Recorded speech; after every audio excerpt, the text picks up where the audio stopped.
Šodien mēs gatavosim dvēseles simbolu putnu. Putnu mēs varam sākt gatavot no tā vecuma, kad, protams, sasiet mezglu. Un, protams, ka mēs esam vērojuši putnus un saprotam, kāda ir putna forma. Ērti ir putniņu izgatavot no siena. Svarīgs, lai siens ir tāds viendabīgs, kur nav tādu resnu kātu vai košu puķu. Vislabāk ir sienu pļaut ar izskapti tad, kad tas ir ataudzis, tā saucamo attālu.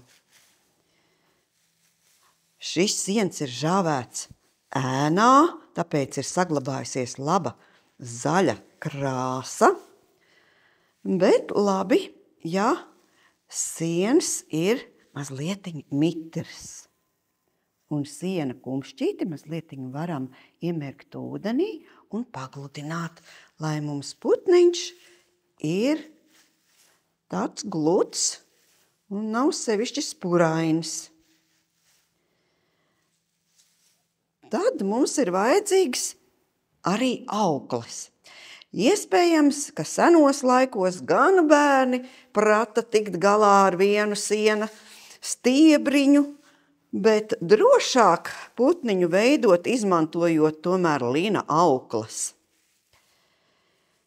Kad tā putna pirmā detaļa ir labi izgludināta, varam domāt, kā sasiet. Tagad es gludinu putna galvas daļu, muguriņu, vēderiņu, bet putnam ir ļoti svarīgs knābis. Tieši knābis ir tas, ar ko atšķir putnu no dzīvnieka.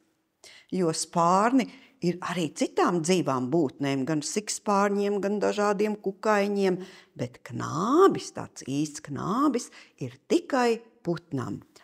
Un knābja vietā mēs tūlīt nosiesim ar lina aukliņu.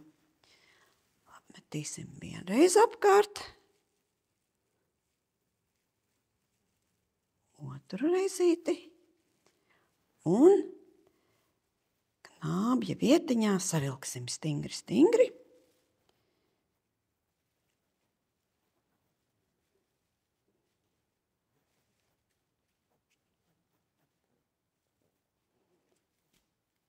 Tā.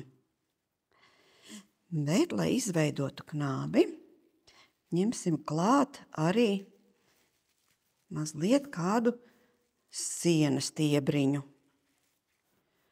Un vienu no lina aukliņām savirpināsim, lai izveidotu knābīti.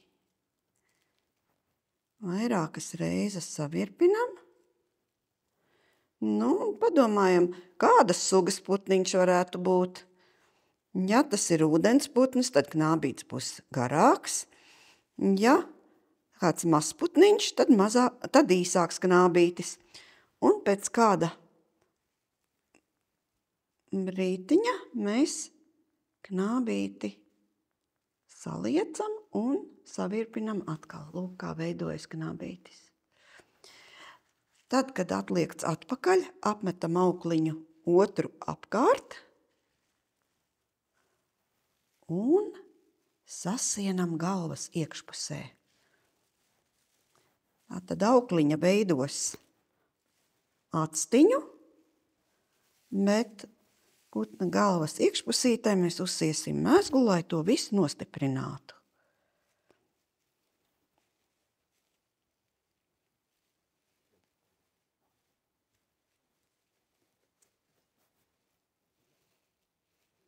Mezgliņš uzsiets, paskatāmies, kāds mums knābīts veidojas. Knābīts labi. Un atkal pagludinam, gludinam.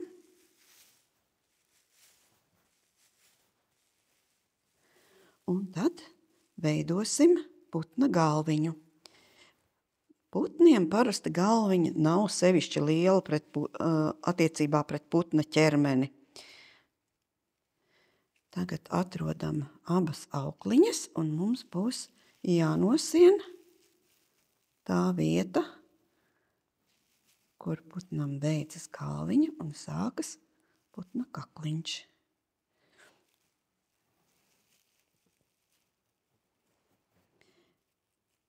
Krustojam aukliņu putna galviņas lejasdaļā.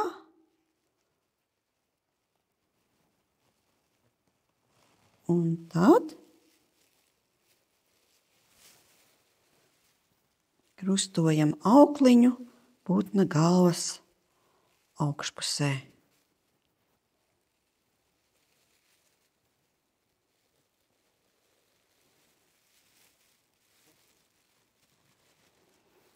Skatāmies, lai mums abas pusītes vienādas, lai stiebriņi nav ļoti spuraini. Velkam.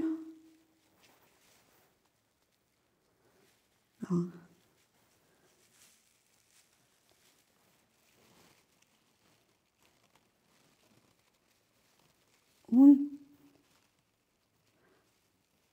lejasdaļā sasienam mezgliņu.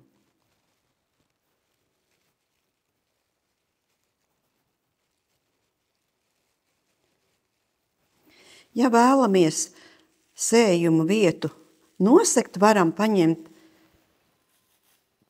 samitrinātu zāles stiebriņu un paslēpt aukliņu. Tad putniņš būs tiešām viendabīgāks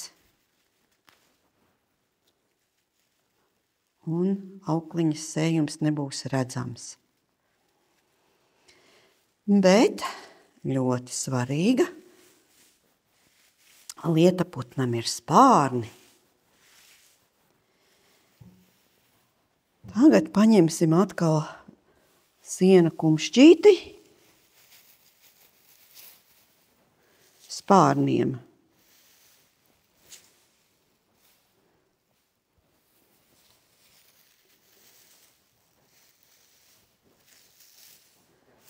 Atkal samitrinam, lai siens mums nelūst.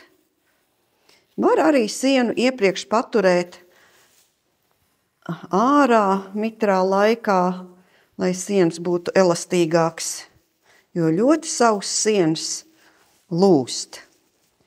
Un atkal paņemam augliņu, kas ir apmēram 60 cm gara, lai varam droši darboties, un atkal apmetam divas reizītes apkārt un sasienam.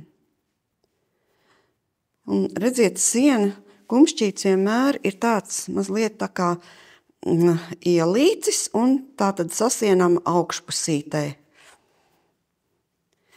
Un atkal gludinam, lai tomēr būtu forma, lai nav ļoti, ļoti spurains putniņš.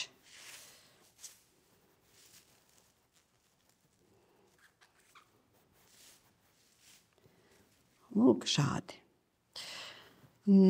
Šie ir putna spārniņi, un putna spārniņus piestiprināsim tajā vietā, kur nosējām putna galviņu. Tagad putniņš ir tā kā jāsadala uz pusītēm. Viena daļa paliek vēderiņam, viena daļa mugurai. Un šo te spārna detaļu mēs iestiprinam iekšā.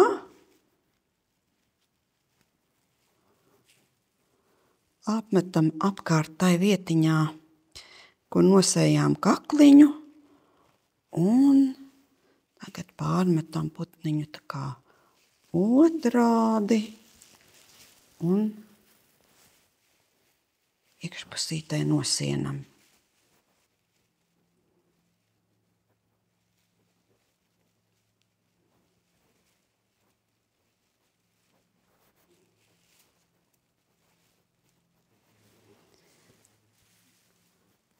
Auklas galiņš var palikt iekšpusē.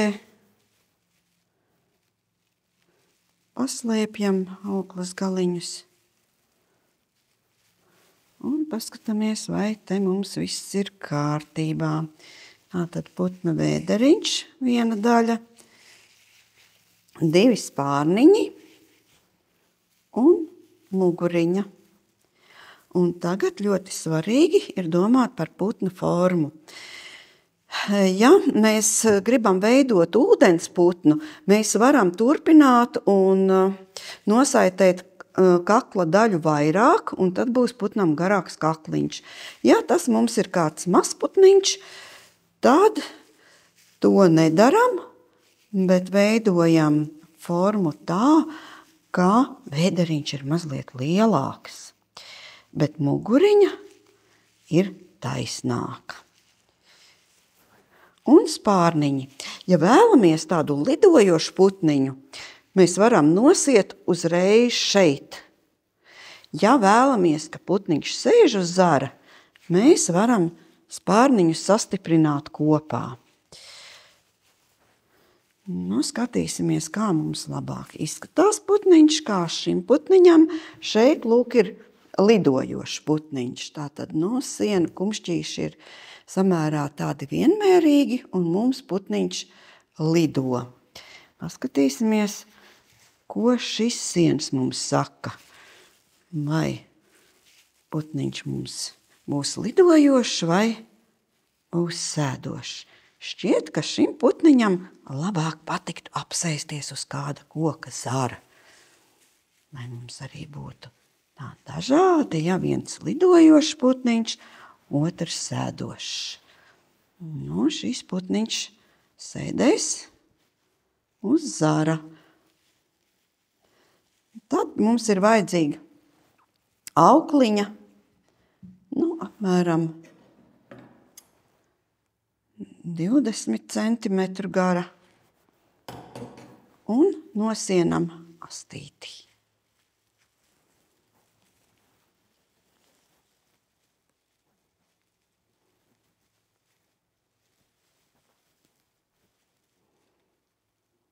Un, lai nebūtu aukliņa redzama, atkal ar kādu zāles kumšķīti mēs varam notīt aukliņu, lai tā nav redzama.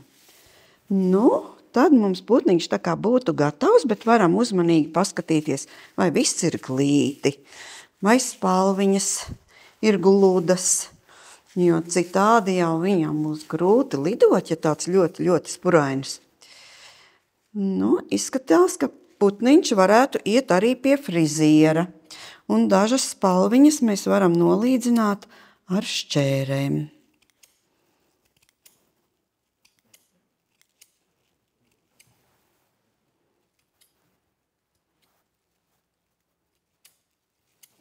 Un arī astītei labāk, ka tā kā tik ļoti gara astīte droši vien šim putniņam nebūs, īpaši sēdošam, un mazlietiņ no apakšpuses varam aplīdzināt zāles stiebriņus, lai putniņš būtu kārtīgs un glīti sēdētu uz zara.